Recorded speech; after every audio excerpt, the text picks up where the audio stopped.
नाज़िन ॿिए पासे नसीराबाद में भी कारोबारी सरगर्मियों बहाल थी वियूं आहिनि ऐं बाज़ारुनि में रश नज़र अची रही आहे। वधीक तफ़सील ॿुधाए रहियो आहे Sindh TV news reporter Allahbakhsh Qureshi. अॼु नसीराबाद शहर में 3 ॾींहनि जे लॉकडाउन वारे वक़फ़े खां पोइ अॼु सुबुह खां नसीराबाद शहर जूं समूरियूं मार्केटूं खुलियूं वयूं आहिनि, जिन में ख़ासि तौर ते सराफा बाज़ार, शाही बाज़ार ऐं रेशम गली वारा इलाइक़ा खोलिया विया आहिनि, जेके मुसलसल 3 ॾींहं बंदि हुया।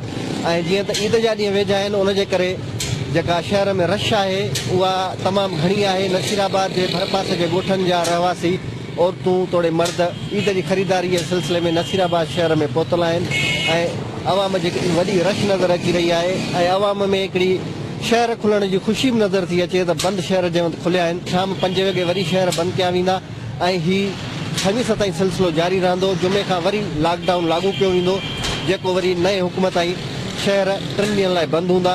पर इन सिलसिले में सिंध हुकूमत जी का वाज़िब पॉलिसी न आई आहे त ईद जे ॾींहनि में आया ही शहर खुलियल रहंदा या बंदि रहंदा। जी